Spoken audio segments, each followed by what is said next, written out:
వీడియోలు బ్లాక్మెయిల్ చేస్తూ న్యూడ్ వీడియోలు తీసిన మస్తాన్ సాయి పైన ఇంకా కేసు అంటే దర్యాప్తు జరుగుతుంది.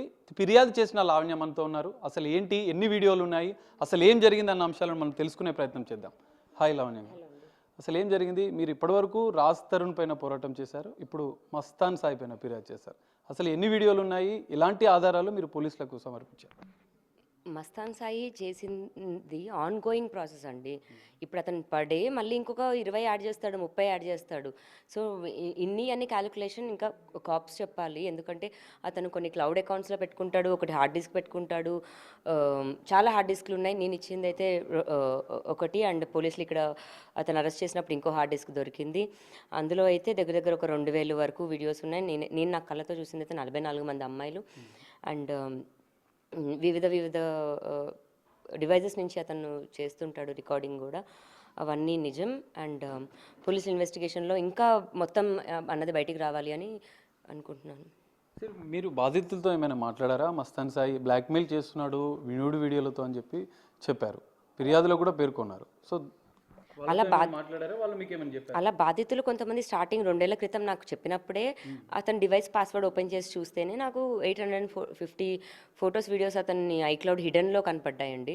అంతమంది అమ్మాయిలు ఉన్నారు, అసలు వీడిని వదలొద్దు అని అప్పుడు డిసైడ్ అయిన తర్వాతే అతను నేను రస్యం చేసుకున్నది ఏదైతే ఉందో అతను ఉరేసుకుంటున్నట్టుగా వీడియో ఇచ్చి చూపించి డిలీట్ చేస్తాము అని నా ముందు రాజు ముందు డిలీట్ చేసి నమ్మించి అప్పటి నుంచి రియల్ గేమ్ ఆడాడు. అది 2 ఏళ్ళగా జరుగుతుంది. ఈ జరుగుతున్న ప్రాసెస్లోని నన్ను రాజుని ఇబ్బంది పెట్టారు, రాజుకి వీడియోస్ పంపించారు, అండ్ నన్ను డ్రగ్ కేసులు లోపలికి పంపించారు. బయటకు వచ్చి చూస్తే రాజు లేడు. ఆ క్రమంలో రాజు కావాలని కంప్లైంట్ ఇచ్చాను, పోరాటం నాకు నా రాజు కావాలని. అంతేగాని అది మిస్లీడ్ అవ్వడానికి చేసిన ఒక ప్రయత్నమే అండి రాజ్ తరుణ్ని బయటికి పంపించడం అంతా కూడా. మస్తాన్ సాయితో మీకు ఎట్లా పరిచయం, ఎట్లా మీ ట్రావెల్ ఎలా జరిగింది? మధ్యలో రాజ్ తరుణ్ మీకు ఎప్పుడు పరిచయం? రాజ్ తరుణ్ నాకు 15 ఇయర్స్గా పరిచయం అండి. యునీత్ రెడ్డి త్రూగా మస్తాన్ సాయి నాకు పరిచయం 2022 అక్టోబర్ ఆ టైంలోని. ఇంటికి వెళ్ళాం, వాళ్ళ ఇంటికి హౌస్ పార్టీకి. అక్కడ జరిగిన ఒక ఇష్యూ నుంచి మా గొడవలు స్టార్ట్ అయ్యాయి. ఇప్పుడు మీరు అనేక పార్టీలు, డ్రగ్స్ పార్టీలు నిర్వహించారు అమ్మాయిలతో అని చెప్పారు. మీరు ఆ పార్టీలో ఉన్నారా? మీకు కూడా డ్రగ్స్ అలవాటు ఏమైనా ఉందా? ఆ పార్టీస్కి నేను స్టార్టింగ్ వాళ్ళ ఇంటికి వెళ్ళడం అన్నది అయితే జరిగిందండి.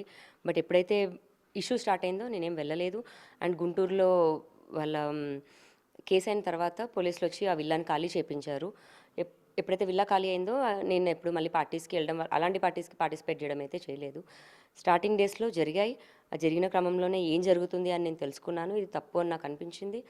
నేను స్టాండ్ తీసుకొని ఫైట్ చేశానండి. డ్రగ్స్ అలవాటు ఉందా, ఆల్కహాల్ అలవాటు ఉందా లావణ్యకి? డ్రగ్స్ అలవాటు అన్నదైతే లేదండి నాకు. ఖచ్చితంగా లేదనే చెప్తాను. నేను ట్రై చేయడమా, లేకపోతే బాధితురాలను అయ్యానా, లేకపోతే ఏదైతే చేశానో అది వాళ్ళతోనే, అది అప్పుడు. ఇంకా ఇప్పుడు అలవాటు అంటే వాళ్ళు లేనప్పుడు కూడా నేను చేయాలి, తరచూ చేస్తూ ఉండాలి, అదన్నది ఖచ్చితంగా లేదు. ఇప్పుడు న్యూడ్ వీడియోలు మీకు కూడా కొన్ని బయటకు వచ్చాయి, చాలా ట్రోలింగ్ జరుగుతుంది, మీరు ఏం చెప్తారు దాని మీద? ఏవైతే ఉన్నాయని బెదిరించాడో అవే పబ్లిక్గా రిలీజ్ చేస్తున్నాడు. అది ఒక్క హార్డ్ డిస్క్ అయితే మరి హార్డ్ డిస్క్ ఇప్పుడు బయట లోపల ఉన్నప్పుడు మరి రిలీజ్ ఎలా అవుతాయి అన్న కోణంలో మనం ఆలోచిస్తే వాటి డివైజెస్ మల్టిపుల్ పీపుల్ దగ్గర ఉంటాయి. శాంసంగ్కి శాంసంగ్ క్లౌడ్ అకౌంట్ అని, యాపిల్కి యాపిల్ అకౌంట్ అని, అలా అన్ని క్లౌడ్స్లో దాపెట్టుకుంటాడు అతను. వాళ్ళ సిస్టర్కి, వాళ్ళ బ్రదర్ ఇన్ లాకి, వాళ్ళ పేరెంట్స్కి, వాళ్ళ ఫ్రెండ్స్కి అందరికీ యాక్సెస్ ఉంటుంది. వాళ్ళందరూ యాక్సెస్ చేస్తూ రిలీజ్ చేస్తున్నారు. మిగతా అమ్మాయిలు కూడా రిలీజ్ చేస్తూ లావణ్య చేస్తుంది అన్న డౌట్ తీసుకొచ్చి కేవలం మిస్లీడ్ చేస్తూ లావణ్యది ఇదంతా డైవర్ట్ అవుతుంది. దయచేసి అతను మెయిన్ రెడ్ ప్లే యాప్లో అప్లోడ్ చేస్తున్నారు. దానిపైన బయటికి వస్తే అతని మోటివ్ అన్నది బయటికి వస్తుంది. అది అవ్వకూడదని నా మీదకి తిప్పుతున్నారు. అది కాకుండా మెయిన్ మోటివ్ బయటికి రావాలండి. మిమ్మల్ని కూడా బెదిరించాడా? న్యూడ్ వీడియోస్ ఉన్నాయని చెప్పారు, మీరు కూడా మాట్లాడిన వీడియోస్ ఉన్నాయి. ఎలా బెదిరించాడు? మిమ్మల్ని ఏమని బ్లాక్మెయిల్ చేశాడు? బయటికి వదులుతాననే ఇచ్చాడండి. అందులో రాజ్ తరుణ్ పేరు చెప్పుకొని ఎక్కువ బెదిరించేవాడు నన్ను. హీరో కాబట్టి అతను బయటికి చెప్పుకోలేని పరిస్థితి కాబట్టి ఇంకా మానసికంగా వేధించాడు అతను. ఆ వేధించేటప్పుడు అతని అగ్రెషన్ కూడా చూపించేవాడు. ఏమీ చేయలేని నిస్సాయిత పరిస్థితి ఉండేది. సో నా దగ్గర సాక్ష్యాలు లేవు. నేను మంచిగానే మాట్లాడి నాకు కావాల్సినవి కూడా నేను తెచ్చుకున్నాను. అతనిలాగా నేను క్రూయల్గా అయితే ఫిజికల్గా అటాక్ చేయలేను. అతను నా పైన చంపాలని చూశాడు. నేను క్రూయల్ మనిషిని కాదు. అండ్ నేను కూడా మంచిగా మాట్లాడే, నా ఎవిడెన్సెస్ కోసం ఉండే వరకు ఎంత కొట్లాడుతూ ఉన్నా సరే మళ్ళీ మాట్లాడడానికి నేను మాట్లాడాను. అది కూడా నా తప్పే, బట్ నేను ఎవిడెన్స్ల కోసం మాట్లాడాను. ఇక మీదట అతను ఏమున్నా సరే, ప్రాణం పోయినా నేను మాట్లాడను. ఇట్లా ఆధారాలు ఈ వీడియోలో హార్డ్ డిస్క్కి సంబంధించిన ఆధారాలు మీరు ఎట్లా సేకరించారు లావణ్య, ఎట్లా ధైర్యం చేశారు? ఎప్పుడు అవకాశం దొరుకుతుందని ప్రతి సెకండ్ నాకు అవకాశం కోసమే వెయిట్ చేస్తూనే మాట్లాడానండి. ఇప్పుడు అతను నా ఐప్యాడ్ తీసుకున్నాడు అండ్ నా ఐప్యాడ్ ఇస్తాను అని చెప్పాడు. గుంటూరు వస్తే ఐప్యాడ్ కోసం వెళ్ళిన నాకు అక్కడ హార్డ్ డిస్క్ యాక్సెస్లో ఉండింది. నేను తీసుకొని వచ్చేసాను. వచ్చిన తర్వాత ఓపెన్ చేసి చూస్తే నావి డిలీట్ చేసుకుందామని అనుకున్నాను. నిజంగా నేను నాతో పాటు మల్టిపుల్గా ఉన్నాయి. అండ్ ఈ 2 ఏళ్ళు నన్ను ఎంత ప్లే చేశారో అవన్నీ కూడా సాక్ష్యాలు అంతే ఉన్నాయి. నా ఇంట్లో డ్రగ్స్ ఎలా పెట్టారు, డ్రగ్స్ ఎలా నన్ను ఇరికిచ్చి లోపలికి పంపించారు, వాటివి కూడా ఉన్నాయి. అవన్నీ క్లీన్గా నాకు నెల టైం అయితే పట్టింది ఏంటి అని మొత్తం అన్నీ క్లియర్ చూసుకొని కంప్లైంట్ ఇచ్చాను. మీ పైన అటాక్ చేసే ప్రయత్నం చేశాడు. మీకు ఇప్పుడు మస్తాన్ సాయి నుంచి ప్రాణహాని ఉందని కూడా చెప్తున్నారు. దాని మీద ఏం చెప్తారు? నేను ఎప్పుడైతే కంప్లైంట్ ఇంకా ఇవ్వబోతున్నాను అని అయితే ఎప్పుడైతే తెలిసిందో అప్పుడు నన్ను చంపడానికే మా ఇంటికి వచ్చాడండి. దాని ముందు రోజు కూడా శేఖర్ భాషతో మాట్లాడుతూ డ్రగ్స్ పెట్టాలి అని తెప్పించారు. ఎందుకంటే అతను నాతో అన్నాడు, నా గొంతు పిసుకుతూ, నిన్ను చంపి మర్డర్ కేసులో అయినా వెళ్తాను కానీ, అదే రోజు నా గొంతు పిసుకుతూ, నేను చంపి మర్డర్ కేసులో అయినా వెళ్తాను కానీ నువ్వు పెట్టాలనుకున్న కేసులో మాత్రం నేను జైలుకి వెళ్ళను, ఇలాంటి నింద మాత్రం నేను బయటికి రానిచ్చుకోను అని చంపాలనే వచ్చాడు. ఆ రోజు మరి దేవుడి దయ వల్ల నేను ఆ కేసులో నుంచి బతుకున్నాను అండ్ ఆ డ్రగ్ కేసు కూడా అవ్వకుండా నేను ఈ రోజున ఉన్నాను. దానికి నేను అడ్వకేట్ గారికి అండ్ విజయ్ గారికి థ్యాంక్స్ చెప్పుకుంటున్నాను. కేసు ఇంకా ఏదున్నా సరే ఇంకా మేము లీగల్గానే ముందుకెళ్తాం. బాధితులకు ఏమైనా చెప్తారా? ఎందుకంటే ఎంతోమంది బాధితులు ఉన్నారు, 100 వీడియోలు ఉన్నాయి అని చెప్తున్నారు. వాళ్ళకి ఏమైనా చెప్తారా మీరు? నేను ఏమైనా చెప్పాలనుకుంటే ఇప్పుడు కాప్స్కి చెప్పుకుంటానండి. అంటే కాప్స్ వల్లే బాధితులు బయటికి రావాలి. ఎందుకంటే ఎవరికైనా సరే భయం ఉంటుంది, బయటకు వస్తే పరువు పోతుంది అని. బయటకు వచ్చి నన్ను నేను ఎంత కోల్పోయి ఈ రోజున ఒక ఇంకా ఆ వర్డ్స్ కూడా ఇప్పుడు నేను అని మళ్ళీ లావణ్య ఎలా మాట్లాడుతుంది అన్నదానికి కూడా నేను రాదలుచుకోలేదు. నా జీవితం అయితే నాశనమైంది. ఈ రోజున వాళ్ళకి సంతోషంగా ఉండొచ్చేమో, ఉండనివ్వండి. బట్ ఇంకొక అమ్మాయికి అయితే రాకుండా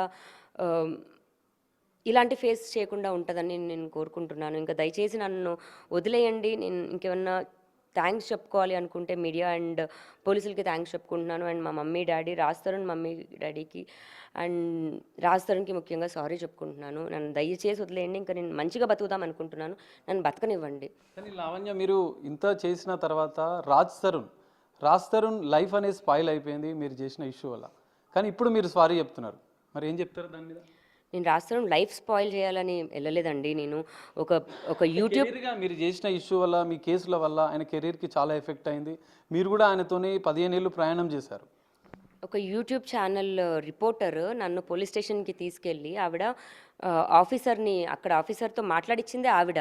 నాకు పర్సనల్గా ఎవరేం పరిచయం లేదండి. ఆ కేసు అప్పుడు మాట్లాడిచ్చింది, పైనకి తీసుకెళ్ళి మాట్లాడిచ్చిన ఆవిడే కంప్లైంట్. మేము అప్పుడు ఓన్లీ పిటిషన్ మాత్రమే రాసాము. ఆల్రెడీ వీడియో తీసేసి అప్లోడ్ చేపించేసింది. రాజ్ జీవితం స్పాయిల్ చేసింది నేను కాదండి, ఆ రిపోర్టర్ ముందు నుంచి కూడా వీళ్ళతో టచ్లో ఉన్న రిపోర్టర్ అని ఇప్పుడిప్పుడు మాకు తెలుస్తుంది. వాళ్ళు ప్లాన్ ప్రకారమే చేయించాడు. మస్తాన్ సాయి దగ్గరుండి కంప్లైంట్ పెట్టించాడు.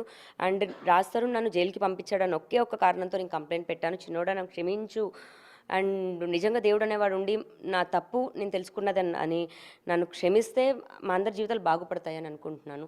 ఇంకా అంతే. ఫైనల్గా ఏం చెప్పాలనుకుంటున్నారు? మరి రాజ్ తరుణ్కి ఇంత ఇష్యూ చేశారు, ఇప్పుడు మస్తాన్ సాయితో మీ పోరాటం జరుగుతుంది, మొత్తంగా ఏం చెప్తారు?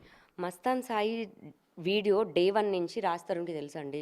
నేను ఇది చేయబోతున్నానని కూడా తెలుసు. ఈ చేయబోతున్న క్రమంలో అమ్మో నా కెరీర్ ఎక్కడ పోతుందో అన్న దగ్గరే రాజ్ దూరంగా ఉన్నాడు. అది నాకు డైరెక్ట్గా చెప్పి నేను నీ ఫైటింగ్ నువ్వు చేసుకో, మీకు సపోర్ట్ చేశాడండి ఒక పాయింట్లో. కాకపోతే అది ఇంటెన్స్గా పడుతుంది. ఎప్పుడైతే డ్రగ్స్ అని వస్తుందో ఇదని వస్తుందో ఇంకా రాజు వద్దు అనుకున్నాడు. ఆ వద్దు అనుకున్న దాంట్లోని మాల్వి మల్హోత్రా కూడా రావడం. సో ఇందులో చాలా ఉన్నాయి. రాజ్ తరుణ్ తప్పు లేకుండా జరిగింది అని, రాజ్ తరుణ్ తప్పు ఉంది, కాకపోతే క్రైమ్ చేయలేదు, అతను క్రిమినల్ కాదు. మస్తాన్ సాయి క్రిమినల్ అండి. ఇప్పుడు రాజ్ తరుణ్ ఇంట్లోనే మీరు ఉంటున్నారు, మరి ఇప్పుడు మళ్ళీ ఆయన కోరుకుంటున్నారా? ఇప్పుడు క్షమాపణ చెప్తున్నారు, మళ్ళీ వస్తాడని మీరు భావిస్తున్నారా ఫైనల్గా? అంటే ఇల్లు ఆయన పేరు మీద ఉంది కాబట్టి ఆయన ఇల్లు అంటే నేను కాదని నేను అన్ను, కానీ మా ఇల్లు అండి. మేము కలిసి అంటే ఇల్లు వచ్చాక నేను జీవితంలోకి ఏం రాలేదు. ఇన్ని సంవత్సరాల నుంచి ఉన్నాం. మా అనుకుని ఉన్నదాన్నే నాకు ఇప్పటికీ నా రాజే అనుకోవడానికి నేను మాల్వీని అయితే కన్సిడర్ చేయలేను. నా రాజు అంతే. ఇప్పుడు నా పక్కన లేకపోవచ్చేమో నా మనసులో నుంచి ఎప్పుడు పోకుండా అయితే లేడండి. నేను నా సబ్‌కాన్షియస్ మైండ్‌లో కూడా నారాజు ఎప్పుడు నాకు 100% ఉంటాడు. ఫైనల్‌గా మస్తాన్ సాయి కేసు ఇంకా దర్యాప్తు జరుగుతుంది. రిమాండ్ అయిపోయారు. మళ్ళీ పోలీసులు కూడా కస్టడీకి తీసుకొని విచారిస్తున్నారు. మస్తాన్ సాయి వెనక ఎవరైనా ఉన్నారా? ఫైనల్‌గా పోలీసులు మీకు న్యాయం చేస్తున్నారని అనుకుంటున్నారు? పోలీసుల పైన నమ్మకం ఉండే నేను పోలీస్ స్టేషన్‌కి వెళ్ళానండి. ఇప్పుడు ఎటువంటివి ఏమైనా వాడి ఒకవేళ హార్డ్ డిస్క్‌ని మిస్‌ప్లేస్ ఏది చేసినా సరే అతను ఎంతమంది అమ్మాయిలని ఏం చేశాడన్నది నేను కోర్టుకైనా నేను ప్రూవ్ చేసుకుంటాను. లీగల్‌గా ఆ ఫైట్ అయితే ఎప్పటికీ ఆగదు. ఎందుకంటే వాళ్ళు నీచంగా మాట్లాడి నీచంగా చేస్తున్నప్పుడు నేను కూడా ఆపను. థ్యాంక్స్ అండి. ఇది లావణ్య చెప్తున్న విషయం. మస్తాన్ సాయి పైన తన న్యాయ పోరాటం అనేది ఖచ్చితంగా కొనసాగుతుంది. రాజ్ తరుణ్కి మాత్రం క్షమాపణ చెప్తున్నాను. ఆయనే మళ్ళీ నా జీవితంలోకి వస్తే నేను యాక్సెప్ట్ చేస్తానని చెప్పి లావణ్య చెప్తున్న పరిస్థితి. కానీ వందలాది మంది జీవితాలను నాశనం చేస్తున్నటువంటి మస్తాన్ సాయి పైన తన పోరాటం కొనసాగుతుంది. ఖచ్చితంగా శిక్ష పడే వరకు తను పోరాటం చేస్తున్నానని చెప్పి లావణ్య చెప్తుంది. కెమెరామెన్ సంజుతో కలిసి